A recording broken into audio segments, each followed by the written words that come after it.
আসসালামু আলাইকুম বন্ধুরা, যে যেখান থেকে দেখছেন সবার প্রতি রইল আমার আন্তরিক অভিনন্দন। আজ আমি মানিকগঞ্জ জেলার ঘিওর থানায় কিছু কৃষি পণ্য চাষ করা হয়েছে, তা আপনাদের দেখাচ্ছি। আমার পাশেই আছে একটা পেঁয়াজ ক্ষেত। সেই পেঁয়াজ ক্ষেতে খুব সুন্দর পেঁয়াজ হয়েছে, হয়তো মাসখানিক পরেই এটা উত্তোলন করা যাবে। অনেক সুন্দর একটা দৃশ্য বিকালের।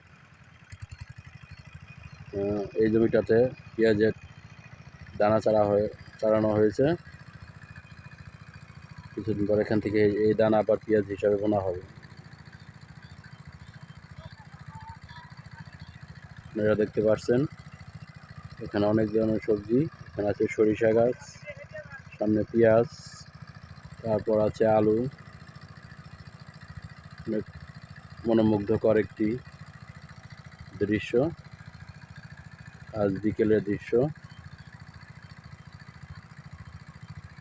আপনারা লাইক কমেন্টস করে যাবেন, কীরকম হলে মন্তব্য করবেন।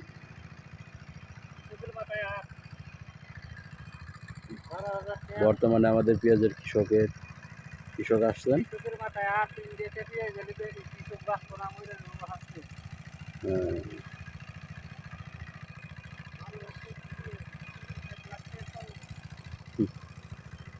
এই পেঁয়াজ খেতে বলে 1 লাখ টাকা খরচ হয়েছে।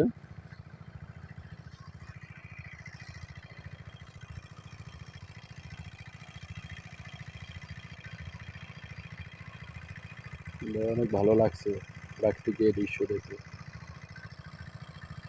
চোখ জুড়িয়ে যায়। আপনারা মাঝে মধ্যে বেড়াতে গ্রামে আসবেন, গ্রামের এই সবুজের সমারোহের ভিতরে ঘুরলে আপনাদের অনেক সুন্দর ভালো লাগবে।